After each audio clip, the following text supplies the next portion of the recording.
ನಮಸ್ಕಾರ ವೀಕ್ಷಕರೇ, ಏಷ್ಯಾನೆಟ್ ಸುವರ್ಣ ನ್ಯೂಸ್ನ ಜಾತಕ ಫಲ ವಿಶೇಷ ಕಾರ್ಯಕ್ರಮಕ್ಕೆ ಸ್ವಾಗತ. ನಾನು ನಯನ ಶಂಕರ್. ಇವತ್ತು ಗುರುವಾರ, ಜೊತೆಗೆ ರಾಮಕೃಷ್ಣ ಪರಮಹಂಸರ ಜಯಂತಿ ಕೂಡ ಇದೆ. ನಮಗೆಲ್ಲ ಗುರು ಅಂದಾಗ ಮೊದಲಿಗೆ ರಾಮಕೃಷ್ಣ ಪರಮಹಂಸರೇ ನೆನಪಾಗ್ತಾರೆ. ಹಾಗಾದರೆ ಈ ಜಯಂತಿಯ ವಿಶೇಷತೆ ಏನು, ನಾವು ಅವರನ್ನು ಯಾವ ರೀತಿ ನೆನಪು ಮಾಡ್ಕೊಳ್ಬಹುದು, ಜೊತೆಗೆ ಈ ದಿನದ ದ್ವಾದಶ ರಾಶಿಗಳ ಫಲಾಫಲ ಹೇಗಿದೆ ನೋಡೋಣ. ಇದೀಗ ನಮ್ಮ ಜೊತೆ ಖ್ಯಾತ ಜ್ಯೋತಿಷಿಗಳಾಗಿರುವಂಥ ಶ್ರೀಕಂಠ ಶಾಸ್ತ್ರಿಗಳಿದ್ದಾರೆ. ಬನ್ನಿ ಅವರನ್ನ ಕಾರ್ಯಕ್ರಮಕ್ಕೆ ಸ್ವಾಗತಿಸೋಣ. ಶಾಸ್ತ್ರಿಗಳೇ, ಕಾರ್ಯಕ್ರಮಕ್ಕೆ ಸ್ವಾಗತ. ನಮಸ್ಕಾರಗಳು. ಶಾಸ್ತ್ರಿಗಳೇ, ಗುರುವಾರ ಅಂದಾಗ ವಾರಕ್ಕೆ ತಕ್ಕಂತೆ ಗುರು ರಾಮಕೃಷ್ಣ ಪರಮಹಂಸರ ಜಯಂತಿ ಕೂಡ ಬಂದಿದೆ. ಆ ಗುರುಗಳನ್ನು ಯಾವ ರೀತಿ ನೆನಪು ಮಾಡ್ಕೊಳ್ತೀರಾ ಈ ಸಂದರ್ಭದಲ್ಲಿ? ಶ್ರೀ ಗುರುಭ್ಯೋ ನಮಃ. ಹರಿ ಓಂ. ಮೂರ್ತಿತ್ವೇ ಪರಿಕಲ್ಪಿತ ಶಶಿಭೃತೌ ವರ್ತ್ಮ ಪುನರ್ಜನ್ಮನ ಮಾತ್ಮೇತ್ಯಾತ್ಮವಿದಾಂ ಕೃತಶ್ಚ ಯಜತಾಂ ಭರ್ತ ಅಮರ ಜ್ಯೋತಿಷಾಂ ಲೋಕಾನಾಂ ಪ್ರಳಯೋದ್ಭವ ಸ್ಥಿತಿ ವಿಭಶ್ಚಾನೇಕಥಾಯ ಶ್ರಿತೌ ವಾಚನ್ನ ಸದದಾತು ಅನೇಕ ಕಿರಣ ತ್ರೈಲೋಕ್ಯ ದೀಪೋರವಿ. ಸಮಸ್ತ ವೀಕ್ಷಕರಿಗೆ ಶುಭೋದಯ, ಶುಭ ಬೆಳಗು. ಈ ದಿನದ ವಿಶೇಷತೆ ತಿಳಿಯುವ ಪೂರ್ವದಲ್ಲಿ ಹೊತ್ತಿನ ಪಂಚಾಂಗವನ್ನು ಗಮನಿಸಿಕೊಳ್ಳೋಣ. ಶ್ರೀ ವಿಶ್ವಾವಸುನಾಮ ಸಂವತ್ಸರ, ಉತ್ತರಾಯಣ, ಶಿಶಿರ ಋತು, ಫಾಲ್ಗುಣ ಮಾಸ, ಶುಕ್ಲ ಪಕ್ಷವಾಗಿದೆ. ಈ ದಿವಸ ಗುರುವಾರವಾಗಿರತಕ್ಕಂಥದ್ದು. ದ್ವಿತೀಯ ತಿಥಿ ಪೂರ್ವಭಾದ್ರ ನಕ್ಷತ್ರ. ಈ ದಿವಸ ಗುರುವಾರವಾಗಿದೆ.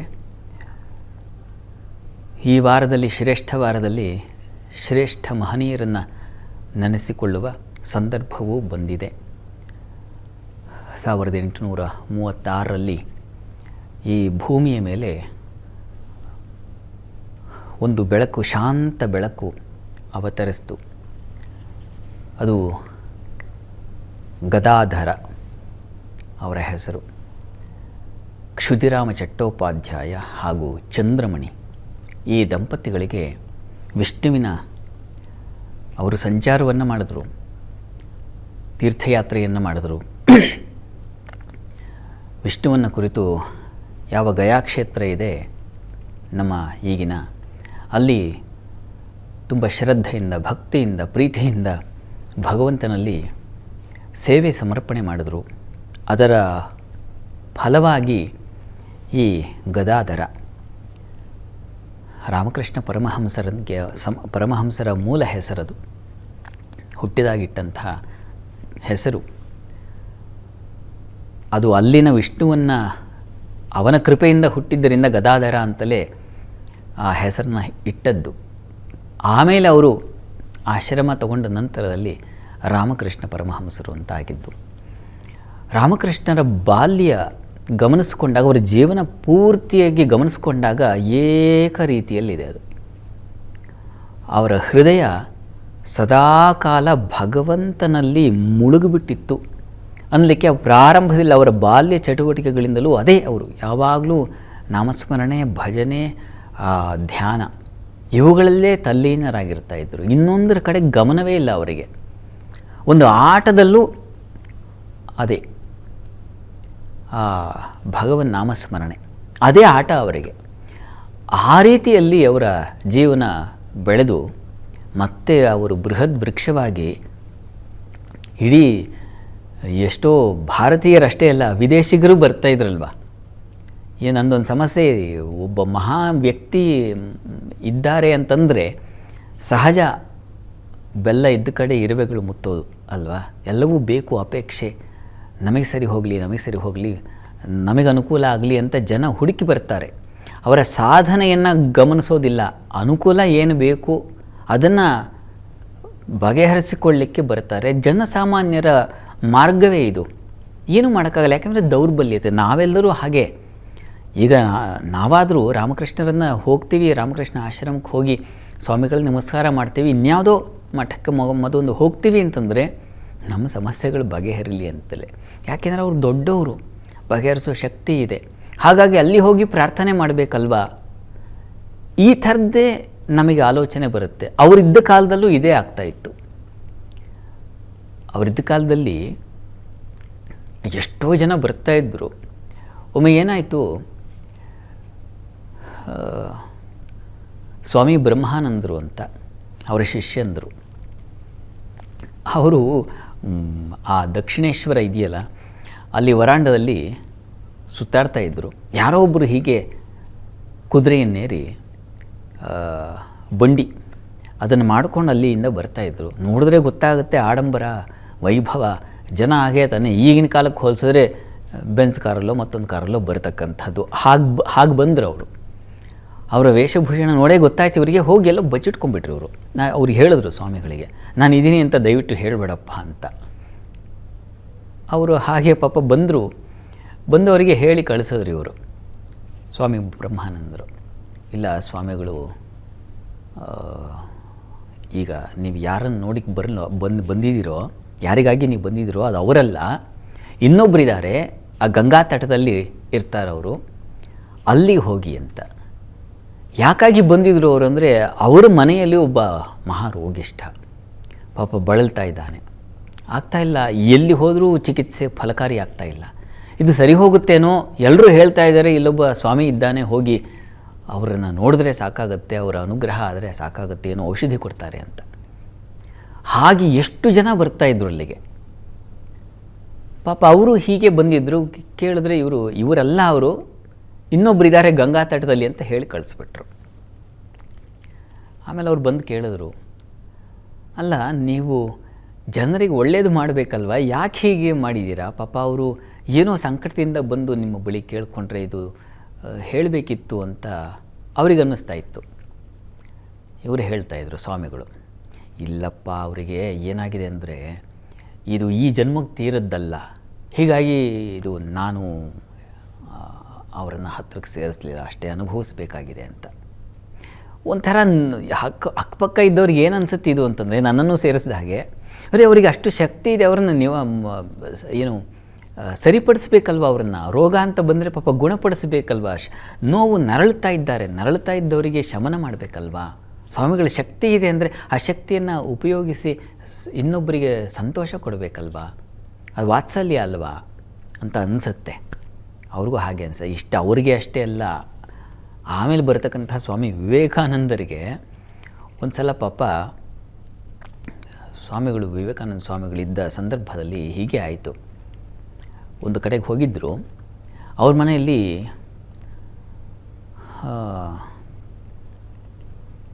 ಯಾರೋ ಹೀಗೆ ಪಾಪ ಅವರು ಕರ್ಕೊಂಬಂದಿದ್ದರು, ಸ್ವಾಮಿ ವಿವೇಕಾನಂದ ಸ್ವಾಮಿಗಳು ಒಬ್ಬರನ್ನ ಕರ್ಕೊಂಬಂದಿದ್ದರು. ಆದರೆ ಅವರನ್ನು ಅಷ್ಟಾಗಿ ಅವರು ವಿಚಾರಿಸ್ಕೊಳ್ಳಿಲ್ಲ, ಗಮನ ಹರಿಸಲಿಲ್ಲ, ಅವರ ಸಮಸ್ಯೆಗಳನ್ನು ಅವರು ಆಲಿಸಲಿಲ್ಲ. ಸ್ವಾಮಿ ವಿವೇಕಾನಂದರಿಗೆ ಹೀಗೆ ಆಯಿತು. ಯಾಕೆ ಹೀಗೆ ಮಾಡ್ತೀರಾ ನೀವು? ಅವ್ರು ನಿಮ್ಮನ್ನೇ ನಚ್ಕೊಂಡು ಬಂದಿರ್ತಾರೆ, ನಿಮ್ಮಿಂದ ಏನೋ ಒಂದು ಉಪಕಾರ ಸಿಗುತ್ತೆ ಅಂತಲ್ವಾ. ಏನೋ ಒಂದು ಉಪಕಾರ ಅನ್ನೋದಕ್ಕಿಂತ ಆ ಸಮಸ್ಯೆ ನಿವಾರಣೆ, ಪರಿಹಾರದ ಮಹಾದೀಪ ಅಂದ್ಕೊಂಡಿದ್ದಾರೆ ನಿಮ್ಮನ್ನು. ಹೀಗೆ ಮಾಡಬಾರ್ದು ನೀವು ಅಂತ ಕೇಳ್ತಾರೆ. ಈ ಥರದ್ದು 2-3 ಘಟನೆ ಆಗುತ್ತೆ.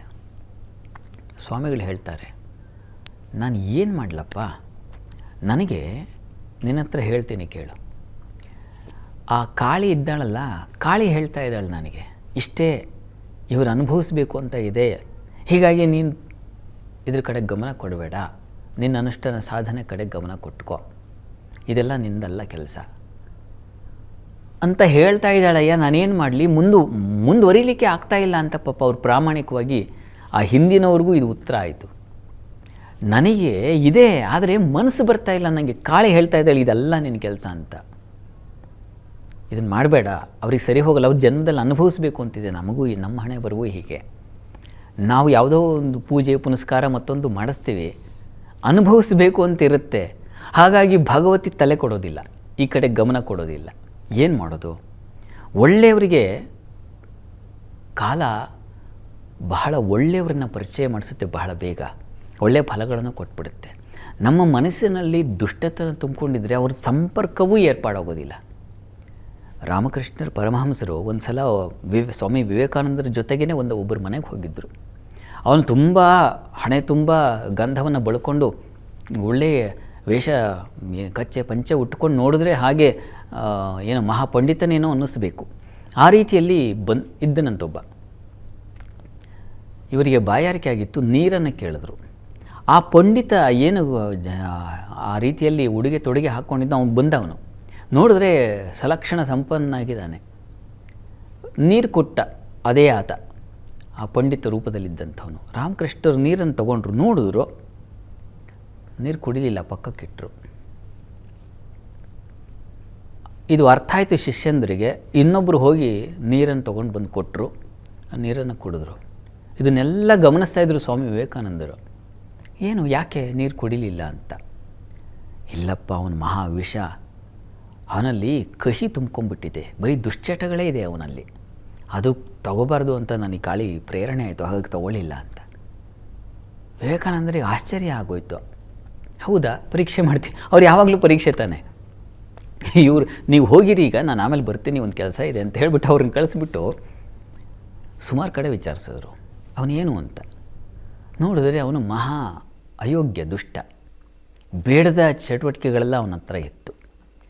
ಅಂಥ ದುಷ್ಟನ ಹತ್ರ ನೀರು ತೊಗೊಂಡ್ರು ಅದು ತಪಸ್ಸು ಹಾಳಾಗತ್ತೆ. ಹೀಗಾಗಿ ಅವನಿಗದು ಅನುಗ್ರಹ ಆಗಿಬಿಡಬಹುದು, ಬಟ್ ಇವರ ತಪಸ್ಸು ಹಾಳಾಗುತ್ತೆ. ಅದಕ್ಕೆ ಗಾಳಿ ಆ ಕಡೆಗೆ ಪ್ರೇರಣೆ ಮಾಡ್ತಾ ಇರಲಿಲ್ಲ ಅಂತ. ಆದರೆ ಹೀಗೆ ಅವರಿಗೊಂದು ಮಾರ್ಗ ಬೇಕಾಗತ್ತೆ. ಇಂಥ ದುಷ್ಟರಿಗೂ ಒಂದು ಸನ್ಮಾರ್ಗ ಬೇಕಾಗತ್ತೆ. ಅದು ಹೇಗಪ್ಪ, ನಾವೆಲ್ಲ ಇದೇ ಪರಿಸ್ಥಿತಿಯಲ್ಲೇ ಇದ್ದೇವೆ. ನಮ್ಮ ಮನಸ್ಸೆಲ್ಲ ಹುಳುತೆದ್ದು ಹೋಗಿದೆ, ಕೊಳತೆದ್ದು ಹೋಗಿದೆ. ಹೀಗಾಗಿ ನಾವು ಇಂಥವ್ರ ಸಂಪರ್ಕ ಆಗುತ್ತಾ ನಮಗೆ ಗೊತ್ತಿಲ್ಲ. ಅಂಥವ್ರು ಆಗಬೇಕು ಅಂದರೆ ಮನಸ್ಸನ್ನು ಸ್ವಲ್ಪನಾದರೂ ಶುಚಿಯಾಗಿಟ್ಟುಕೊಳ್ಬೇಕು. ಈ ದಿವಸ ರಾಮಕೃಷ್ಣ ಪರಮಹಂಸರಂಥ ಅವರ ಚರಿತ್ರೆಯನ್ನು, ಅವರ ಸ್ಮರಣೆಯನ್ನು, ಅವರ ನಾಮಾವಳಿಯನ್ನು, ಅವರ ಸಂದರ್ಶನವನ್ನು, ಅಂದರೆ ಅವರ ಮೂರ್ತಿ ದರ್ಶನವನ್ನೋ ಮಾಡಿಬಿಟ್ರೆ ಬಹುಶಃ ಅವರು ನಮ್ಮನ್ನು ತಿರಸ್ಕರಿಸಬಹುದೇನೋ. ಆದರೆ ಅವರ ಕೃಪಾದೃಷ್ಟಿ ನಮ್ಮ ಮೇಲೆ ಬಿದ್ದು ನಾವು ಸಜ್ಜನರಾಗ್ತೀವಿ. ಮಹಾತ್ಮನ ಸಂಪರ್ಕ ಅತ್ತ ಕಡೆ ತಿರುಗಲಿಕ್ಕೆ ಒಂದು ದಾರಿ ಆದರೂ ಆಗುತ್ತೆ ಅವರ ಕೃಪಾದೃಷ್ಟಿ ಅಂತ ಅನಿಸುತ್ತೆ. ಇಂಥವರನ್ನು ನಾವು ಪ್ರತಿ ಕ್ಷಣ ಪ್ರತಿ ದಿವಸ ಸ್ಮರಣೆ ಮಾಡ್ಕೊಳ್ತಾ ಇರಬೇಕು.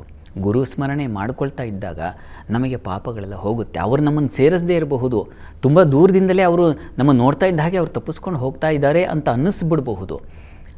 ಆದರೆ ನಾವು ಬಲವಂತವಾಗಿ ನಾವು ಹೋಗಿ ಗುರು ಸನ್ನಿಧಾನದಲ್ಲಿ ಇದ್ದು ಅವರ ಸೇವೆಯನ್ನು ಮಾಡಿ ನಮ್ಮ ಪಾಪಗಳನ್ನು ಕಳ್ಕೊಳ್ಬೇಕು. ನಮ್ಮೆಲ್ಲರ ಬದುಕು ಹಾಗೇ ಆಗಿದೆ ಈ ದಿವಸ. ಯಾರಲ್ಲೂ ಒಂದು ಪಕ್ವವಾದ ಮನಸ್ಸು, ಶುಭ್ರ ಮನಸ್ಸು ಖಂಡಿತ ಸಾಧ್ಯತೆ ಇಲ್ಲ. ತುಂಬ ವಿರಳಾತಿ ವಿರಳ ಇದ್ದಾರೆ, ಇಲ್ಲ ಅಂತಲ್ಲ, ತುಂಬ ವಿರಳವಾಗಿದ್ದಾರೆ. ಎಲ್ಲೋ ಒಂದೊಂದು ಕಡೆ ತುಂಬ ಶುದ್ಧರು ಇದ್ದಾರೆ ಪಾಪ ಜಗತ್ತಿನಲ್ಲಿ. ಅವ್ರಿಗೂ ಅಂಥ ಅವರು ಇರೋದ್ರಿಂದಲೇ ಕಾಲ ತುಂಬ ಚೆನ್ನಾಗಿದೆ, ಸ್ವಲ್ಪ ಮಟ್ಟಿಗೆ ಧಾರ್ಮಿಕತೆ ಅನ್ನೋದು ಉಳ್ಕೊಂಡಿದೆ, ಆದರೆ ವಿರಳವಾಗಿದೆ. ಹೀಗಾಗಿ ಏನಪ್ಪ ಮಾಡೋದು ಅಂತಂದರೆ, ಇಂಥ ಮಹನೀಯರ ಸ್ಮರಣೆಯನ್ನು ಮಾಡಿಕೊಂಡ್ರೆ, ಇಂಥವರ ಸಂಪರ್ಕ ಹೆಚ್ಚು ಮಾಡಿಕೊಂಡಾಗ ನಮಗೆ ಆ ದುಷ್ಟತನ, ಕೆಟ್ಟತನ ಇದೆಲ್ಲವೂ ಹೋಗಿ ನಮಗೂ ಒಂದು ಪುಣ್ಯದ ಒಂದು ಕಿಂಚಿತ್ತು ಕಣ ನಮ್ಮ ಪಾಲಿಗೆ ಸೇರ್ಪಡೆಯಾಗುತ್ತೇನೋ. ಮುಂದಿನ ಜನ್ಮ ಅಂತಿದ್ರೆ ಆಗಲಾದರೂ ನಾವು ಶುದ್ಧ ಭಕ್ತರಾಗಿ ಹುಡ್ತೀವೇನೋ ಅಂತ ಅನಿಸುತ್ತೆ.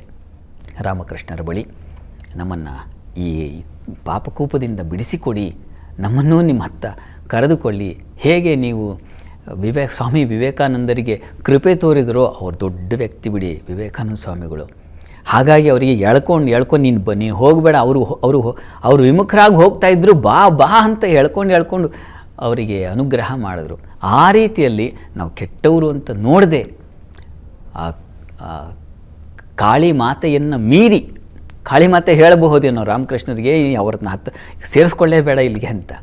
ಹೀಗಾಗಿ ಆ ಮಾತೆಯ ಮಾತನ್ನು ಮೀರಿ ತಾವು ದಯವಿಟ್ಟು ನಮ್ಮ ಕಡೆಗೆ ಅನುಗ್ರಹ ದೃಷ್ಟಿಯನ್ನು ಬೀರಿ ನಿಮ್ಮ ಆಶೀರ್ವಾದ ನಮ್ಮೆಲ್ಲರ ಮೇಲೆ ಇರಲಿ ಅಂತ ಹೃದಯದಿಂದ ಪ್ರಾರ್ಥಿಸೋಣ. ಇವತ್ತು ದ್ವಾದಶ ರಾಶಿಗಳ ಫಲಾಫಲ ಹೇಗಿದೆ, ಜೊತೆಗೆ ಯಾವ ರಾಶಿಗೆ ಶುಭ ಫಲ, ಯಾವ ರಾಶಿಯಲ್ಲಿ ಅಶುಭ ಫಲ ಇದೆ, ಅದಕ್ಕೆ ಪರಿಹಾರವೇನು ಅನ್ನೋದನ್ನು ನೋಡ್ತಾ ಹೋಗೋಣ. ಶಾಸ್ತ್ರಿಗಳೇ, ಮೊದಲಿಗೆ ಮೇಷರಾಶಿಯಿಂದ ಕನ್ಯಾ ರಾಶಿವರೆಗಿನ ಈ ದಿನದ ಫಲ ಮತ್ತು ಪರಿಹಾರವನ್ನು ತಿಳಿಸೋದಾದರೆ? 12 ರಾಶಿಗಳ ಫಲಾಫಲ ತಿಳಿಯುವ ಮುನ್ನ ಇವತ್ತಿನ ಗ್ರಹಸ್ಥಿತಿಯನ್ನು ಗಮನಿಸ್ಕೊಳ್ಳೋದಾದರೆ, ಮಿಥುನ ರಾಶಿಯಲ್ಲಿ ಗುರು ಇರ್ತಕ್ಕಂಥದ್ದು, ಕೇತು ಇರ್ತಕ್ಕಂಥದ್ದು ಸಿಂಹರಾಶಿಯಲ್ಲಿ, ಕುಜನ ಜೊತೆಗೆ ದಿವಸ ಮಂದಿವುದಿಯಾಗಿದೆ, ಅದು ಮಕರ ರಾಶಿಯಲ್ಲಿ. ಇನ್ನು ಕುಂಭರಾಶಿಯಲ್ಲಿ ರವಿ, ಚಂದ್ರ, ಬುಧ, ರಾಹು, ಶುಕ್ರರನ್ನು ಕಾಣ್ತಾ ಇದ್ದೀವಿ. ಮತ್ತು ಶನೈಶ್ವರ ಯಥಾ ಪ್ರಕಾರ ಮೀನದಲ್ಲಿದ್ದಾನೆ. ಹೀಗಿರುವಾಗ 12 ರಾಶಿಗಳ ಫಲಾಫಲ ತಿಳಿತಾ ಹೋಗೋಣ. ಮೊದಲಿಗೆ ಮೇಷರಾಶಿ. ಮೇಷರಾಶಿಯವರಿಗೆ ದಿವಸ ನೋಡಿ, ಕೆಲಸ ಕಾರ್ಯಗಳಲ್ಲಿ ಬೆಂಕಿ ತೊಂದರೆಗಳು ಸಂಭವಿಸೋ ಸಾಧ್ಯತೆ ಇದೆ. ಹುಷಾರಾಗಿರಿ. ವೃತ್ತಿ ಸ್ಥಳದಲ್ಲಿ ಎಲೆಕ್ಟ್ರಿಕ್ ರಿಲೇಟೆಡ್ ಹುಷಾರು, ಎಚ್ಚರ ವಹಿಸಿ. ಉಳಿದ ಹಾಗೆ ಯಂತ್ರೋದ್ಯಮ ಕ್ಷೇತ್ರದಲ್ಲಿ ತುಂಬ ಚೆನ್ನಾಗಿರುತ್ತದೆ, ಅನುಕೂಲ ಆಗುತ್ತೆ. ಆದರೂ ನೀವು ಎಚ್ಚರ ವಹಿಸಬೇಕು. ಈ ಗ್ಯಾರೇಜ್ಗಳಲ್ಲಿ ಕೆಲಸ ಮಾಡೋರು, ಆಟೋಮೊಬೈಲ್ಸ್ ಕ್ಷೇತ್ರಗಳಲ್ಲಿ ಕೆಲಸ ಮಾಡೋರು ಹುಷಾರು, ಗಮನ ಇರಲಿ. ಉಳಿದ ಹಾಗೆ ಈ ದಿವಸ ಸೇವಕರು, ಸಹಾಯಕರು ಇವರಿಂದ ಹೆಚ್ಚಿನ ಅನುಕೂಲ ಇತ್ಯಾದಿ ಕಾಣಬಹುದು, ಸಂಶಯ ಇಲ್ಲ ಅದರಲ್ಲಿ. ಈ ದಿವಸ ನಿಮಗೆ ಚಂದ್ರ ಸ್ವಲ್ಪ ಮಟ್ಟಿಗೆ ಇನ್ನೂ ವೀಕ್ ಆಗಿದ್ದಾನೆ ಇಲ್ಲಿ, ಆದರೂ ಒಂದು ಹಿರಿಯರಿಂದ ಲಾಭ ಇತ್ಯಾದಿ ಕಾಣಲಿಕ್ಕೆ ಅವಕಾಶ ಇದೆ. ಪ್ರಾರ್ಥನೆಗೆ ಈ ದಿವಸ ಗುರು ಪ್ರಾರ್ಥನೆ ಮಾಡಿ. ಇನ್ನು ವೃಷಭ ರಾಶಿಯವರಿಗೆ ಕೆಲಸ ಕಾರ್ಯಗಳಲ್ಲಿ ಈ ದಿವಸ ಅನುಕೂಲದ ವಾತಾವರಣ, ಮತ್ತು ಈ ದಿವಸ ಮಾತಿನ ಬಲ ಚೆನ್ನಾಗಿರ್ತದೆ, ಹಣಕಾಸಿನ ಅನುಕೂಲ ಚೆನ್ನಾಗಿರ್ತದೆ. ಈ ದಿವಸ ವಿದ್ಯಾರ್ಥಿಗಳಿಗೆ ಅನುಕೂಲಕರವಾಗಿದೆ. ಈ ದಿವಸ ನಿಮಗೆ ಹಿರಿಯರಿಂದ ಸಹಾಯ, ಒಳ್ಳೆಯ ಸಲಹೆ ಸಿಗ್ತಕ್ಕಂಥದ್ದು, ಈ ರೀತಿಯಲ್ಲೆಲ್ಲ ತುಂಬ ಚೆನ್ನಾಗಿದೆ. ಈ ದಿವಸ ಸ್ವಲ್ಪ ತೊಂದರೆ ಏನಪ್ಪ ಅಂದರೆ, ಈ ತಂದೆ ಮಕ್ಕಳಲ್ಲೇ ಸ್ವಲ್ಪ ವಿಶ್ವಾಸ ಕಳೆದು ಹೋಗುತ್ತೆ. ಮತ್ತು ಮಕ್ಕಳು ಅಷ್ಟೇ ತಂದೆ ವಿರೋಧ ಆ ರೀತಿಯಲ್ಲಿ ನಡ್ಕೊಳ್ಳೋ ಸಾಧ್ಯತೆ ಅದನ್ನು ಸೂಚಿಸ್ತಾ ಇದೆ. ನರಸಿಂಹ ಪ್ರಾರ್ಥನೆ ಮಾಡಿ.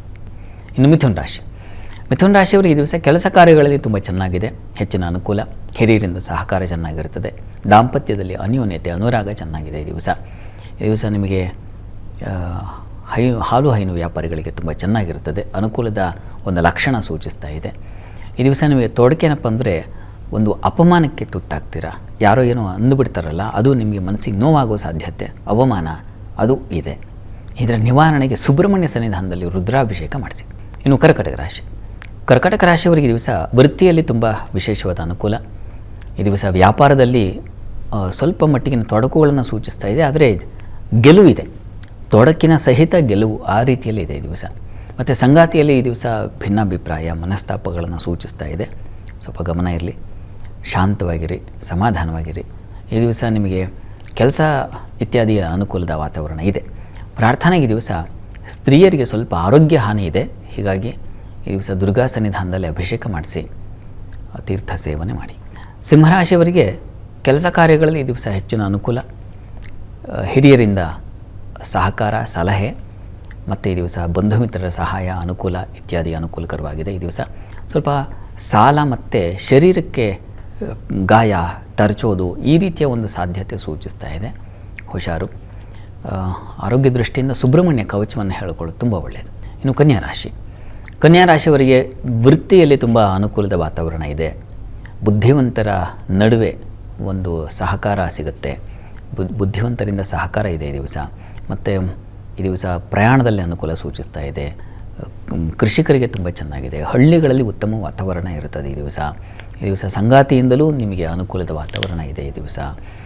ಮುಖ್ಯವಾಗಿ ಉದರ ಬಾಧೆ ಸೂಚಿಸ್ತಾ ಇದೆ, ನೀವು ಕೂಡ ಸುಬ್ರಹ್ಮಣ್ಯ ಕವಚ ಹೇಳ್ಕೊಳ್ಳೋದು ತುಂಬ ಒಳ್ಳೆಯದು. ಇನ್ನು ತುಲಾರಾಶಿಯವರಿಗೆ ಈ ದಿವಸ ವೃತ್ತಿಯಲ್ಲಿ ಹೆಚ್ಚಿನ ಅನುಕೂಲ, ಸಹೋದ್ಯೋಗಿಗಳ ಸಹಕಾರ, ಬುದ್ಧಿ ಚುರುಕುತನ ಇದೆಲ್ಲ ಚೆನ್ನಾಗಿದೆ. ಪ್ರಯಾಣದಲ್ಲಿ ಸ್ವಲ್ಪ ಹುಷಾರು, ಪ್ರಯಾಣದಲ್ಲಿ ಬೆಂಕಿ, ಅವಘಡ, ಅಪಘಾತ ಈ ಥರದ್ದೊಂದು ಸಾಧ್ಯತೆ ಇದೆ. ತುಂಬ ಜಾಗ್ರತೆಯಿಂದ ಜರ್ನಿ ಮಾಡಿ. ನೀವೇ ಗಾಡಿ ಓಡಿಸ್ತಾ ಇದ್ದರೆ ಸ್ವಲ್ಪ ಹುಷಾರು, ಎಚ್ಚರ ಇರಲಿ. ಕೃಷಿಕರಿಗೆ ಸ್ವಲ್ಪ ತೊಡಕು, ವಿಷಜಂತುಗಳ ಭಯ ಸೂಚಿಸ್ತಾ ಇದೆ, ಗಮನ ಇರಲಿ. ಯಂತ್ರೋದ್ಯಮ ಕ್ಷೇತ್ರದಲ್ಲೂ ಕೂಡ ಸ್ವಲ್ಪ ಹುಷಾರಾಗಿರಿ. ಅನುಕೂಲ ಇದೆ, ಹಾಗಂತ ಅಲ್ಲಿ ತೊಡಕನ್ನು ಸೂಚಿಸ್ತಾ ಇದೆ, ಹೀಗಾಗಿ ಸ್ವಲ್ಪ ಹುಷಾರು. ಪ್ರಾರ್ಥನೆಗೆ ತಪ್ಪದೇ ನೀವು ಕೂಡ ಸುಬ್ರಹ್ಮಣ್ಯ ಕವಚ ಹೇಳ್ಕೊಳ್ಳೋದು, ದುರ್ಗಾ ಕವಚ ಹೇಳ್ಕೊಳ್ಬಹುದು. ವೃಶ್ಚಿಕ ರಾಶಿಯವರಿಗೆ ಅತಿಯಾದ ಹುಂಬತನ ಇದೆ, ಜೋರು. ಈ ದಿವಸ ನೀವು ಸ್ವಲ್ಪ ಹೆಚ್ಚಿನ ಮಾತು, ಹೆಚ್ಚಿನ ಸಾಹಸ ಇಂಥದಕ್ಕೆ ನೀವು ಒಳಗಾಗ್ತೀರ. ಕೆಲಸ ಕಾರ್ಯಗಳಲ್ಲೂ ಅಷ್ಟೇ ಅನುಕೂಲಕರ ವಾತಾವರಣ ಇದೆ, ಸ್ನೇಹಿತರ ಸಹಕಾರ ಚೆನ್ನಾಗಿದೆ, ದಾಂಪತ್ಯದಲ್ಲಿ ಅನ್ಯೋನ್ಯತೆ ಇದೆ, ಚೆನ್ನಾಗಿದೆ, ಹೆಚ್ಚಿನ ಬಲ ಇದೆ ಈ ದಿವಸ. ಪ್ರಾರ್ಥನೆಗೆ ಇದು ನಿಮ್ಮ ಮನೆ ದೇವರ ಪ್ರಾರ್ಥನೆ ಮಾಡಿ. ಇನ್ನು ಧನುರಾಶಿಯವರಿಗೆ ಈ ದಿವಸ ಕೆಲಸ ಕಾರ್ಯಗಳಲ್ಲಿ ತುಂಬ ಚೆನ್ನಾಗಿದೆ, ಅನುಕೂಲದ ವಾತಾವರಣ ಇದೆ. ಈ ದಿವಸ ಸ್ತ್ರೀಯರಿಗೆ ಸ್ವಲ್ಪ ಧೈರ್ಯದ ವಾತಾವರಣ, ಸ್ನೇಹಿತರು, ಬಂಧುಗಳ ಸಹಕಾರ, ಹಳೆಯ ಮಿತ್ರರ ಭೇಟಿ, ಮತ್ತು ಈ ದಿವಸ ಸಂಗಾತಿಯಲ್ಲೂ ಸಾಮರಸ್ಯ, ಅನ್ಯೋನ್ಯತೆ ಚೆನ್ನಾಗಿದೆ ಈ ದಿವಸ. ಮುಖ್ಯವಾಗಿ ಈ ದಿವಸ ಆಹಾರ ಸ್ವಲ್ಪ ಖಾರ ಪದಾರ್ಥ ತಿನ್ನುವ ಸಾಧ್ಯತೆ ತನ್ಮೂಲಕ ಹಾಳಾಗುತ್ತೆ, ಉದರ ಹೊಟ್ಟೆ ಸಮಸ್ಯೆಗಳು. ಅನ್ನಪೂರ್ಣೇಶ್ವರಿ ಪ್ರಾರ್ಥನೆ ಮಾಡಿ. ಇನ್ನು ಮಕರ ರಾಶಿಯವರಿಗೆ ಈ ದಿವಸ ವೃತ್ತಿಯಲ್ಲಿ ಅನುಕೂಲದ ವಾತಾವರಣ, ವಸ್ತ್ರೋದ್ಯಮ, ವಸ್ತ್ರಾಲಂಕಾರ ಈ ಕ್ಷೇತ್ರದಲ್ಲೆಲ್ಲ ತುಂಬ ಚೆನ್ನಾಗಿದೆ. ಆಹಾರ ಕ್ಷೇತ್ರಗಳಲ್ಲಿ ತುಂಬ ಚೆನ್ನಾಗಿದೆ. ಸಂಗಾತಿಯಿಂದ ಅನುಕೂಲ, ಅನ್ಯೋನ್ಯತೆ, ಧನಲಾಭ ಕಾಣ್ತೀರಾ ಈ ದಿವಸ. ಸ್ವಲ್ಪ ನಿಮಗೆ ಶರೀರಕ್ಕೆ ಪೆಟ್ಟಾಗಬಹುದು, ಯಾವುದೋ ಒಂದು ಚಾಕು, ಚೂರಿ, ಮತ್ತೊಂದು ಆಯುಧ, ಅವುಗಳಿಂದ ತೊಂದರೆ ಅದನ್ನು ಸೂಚಿಸ್ತಾ ಇದೆ. ಹೀಗಾಗಿ ತಪ್ಪದೇ ಸುಬ್ರಹ್ಮಣ್ಯ ಕವಚ ಅಥವಾ ನರಸಿಂಹ ಕವಚ ಹೇಳ್ಕೊಳ್ಳಿ. ಇನ್ನು ಕುಂಭರಾಶಿಯವರಿಗೆ ದಿವಸ ನಿಮಗೆ ವೃತ್ತಿಯಲ್ಲಿ ಸ್ವಲ್ಪ ಹೆಚ್ಚಿನ ಒತ್ತಡ ಸಿಗುತ್ತೆ ಈ ದಿವಸ. ಒತ್ತಡದ ಕೆಲಸಗಳು ಮತ್ತು ಓಡಾಟ, ಅಲೆದಾಟ, ವೃಥಾ ಅಲೆದಾಟ ಅಂತೀವಲ್ಲ, ಕೆಲಸ ಹಾಕೋದಿಲ್ಲ ಆದರೆ ತಪ್ಪಲ್ಲ, ಆ ರೀತಿಯಲ್ಲಾಗುತ್ತೆ. ಇನ್ನು ಈ ದಿವಸ ಸಂಗಾತಿಯಲ್ಲೂ ಅಷ್ಟೇ ಅಸಮಾಧಾನ, ಮನಸ್ಸಿಗೆ ಬೇಸರ, ಈ ರೀತಿಯ ಲಕ್ಷಣ. ಆದರೆ ಮಕ್ಕಳ ವಿದ್ಯಾಭ್ಯಾಸ ಇತ್ಯಾದಿ ತುಂಬ ಚೆನ್ನಾಗಿದೆ. ಅಧ್ಯಯನಕ್ಕೆ ಕೊರತೆ ಇಲ್ಲ, ತೊಂದರೆ ಇಲ್ಲ, ಒಳ್ಳೆಯವ್ರ ಮಾರ್ಗದರ್ಶನ ಸಿಗುತ್ತೆ, ಆ ರೀತಿಯಲ್ಲೆಲ್ಲ ಅನುಕೂಲ ಇದೆ. ಪ್ರಾರ್ಥನೆಗೆ ಈ ದಿವಸ ನೀವು ಕೂಡ ಸುಬ್ರಹ್ಮಣ್ಯ ಸನ್ನಿಧಾನದಲ್ಲಿ ಒಂದು ಅಭಿಷೇಕ ಮಾಡಿಸೋದು ಒಳ್ಳೆಯದು. ಇನ್ನು ಮೀನರಾಶಿಯವರಿಗೆ ಕೆಲಸ ಕಾರ್ಯಗಳಲ್ಲಿ ಹೆಚ್ಚಿನ ಅನುಕೂಲ ಇದೆ. ಸ್ನೇಹಿತರ ಸಹಕಾರ ಚೆನ್ನಾಗಿರುತ್ತದೆ, ಪ್ರಯಾಣ ಸೌಖ್ಯಕರವಾಗಿರುತ್ತದೆ, ಕೃಷಿಕರಿಗೆ ತುಂಬ ಚೆನ್ನಾಗಿದೆ, ಹಣ್ಣಿನ ವ್ಯಾಪಾರಿಗಳಿಗೆ ತುಂಬ ಚೆನ್ನಾಗಿದೆ ಈ ದಿವಸ. ಸ್ತ್ರೀಯರಿಗೆ ಹೆಚ್ಚಿನ ವ್ಯಯ ಸೂಚಿಸ್ತಾ ಇದೆ, ಮಕ್ಕಳ ಸಲುವಾಗಿ ಹೆಚ್ಚಿನ ವ್ಯಯ, ಆದರೆ ಲಾಭ, ಯಥೇಚ್ಛವಾದ ಲಾಭವೂ ಇದೆ, ಲಾಭ ಖರ್ಚು ಎರಡನ್ನೂ ಸೂಚಿಸ್ತಾ ಇದೆ ಈ ದಿವಸ. ಅಮ್ಮನವರ ಸನ್ನಿಧಾನಕ್ಕೆ ಸ್ವಲ್ಪ ಅಕ್ಕಿ ಸಮರ್ಪಣೆ ಮಾಡಿ. ಶಾಸ್ತ್ರಿಗಳೇ, ಈ ದಿನದ ವಿಶೇಷತೆ, ದ್ವಾದಶ ರಾಶಿಗಳ ಫಲ, ಹಾಗೆ ವೀಕ್ಷಕರ ಸಂದೇಶಗಳಿಗೆ ಪರಿಹಾರ, ಎಲ್ಲಕ್ಕಿಂತ ಮುಖ್ಯವಾಗಿ ರಾಮಕೃಷ್ಣ ಪರಮಹಂಸರನ್ನು ನಮಗೆಲ್ಲರಿಗೂ ಕೂಡ ನೆನಪು ಮಾಡಿಕೊಟ್ಟಿದ್ದೀರಾ. ಧನ್ಯವಾದಗಳು ಶಾಸ್ತ್ರಿಗಳೇ. ಸರ್ವೇ ಜನಾಃ ಸುಖಿನೋ ಭವಂತು, ಸಮಸ್ತ ಸನ್ಮಂಗಳಾನಿ ಭವಂತು. ಎಲ್ಲರಿಗೂ ಶುಭವಾಗಲಿ. ವೀಕ್ಷಕರೇ, ಇದಾಗಿತ್ತು ಇವತ್ತಿನ ಜಾತಕ ಫಲ ವಿಶೇಷ ಕಾರ್ಯಕ್ರಮ. ನೇರ ದಿಟ್ಟ ನಿರಂತರ ಸುದ್ದಿಗಾಗಿ ನೋಡ್ತಾ ಇರಿ ಏಷ್ಯಾನೆಟ್ ಸುವರ್ಣ ನ್ಯೂಸ್.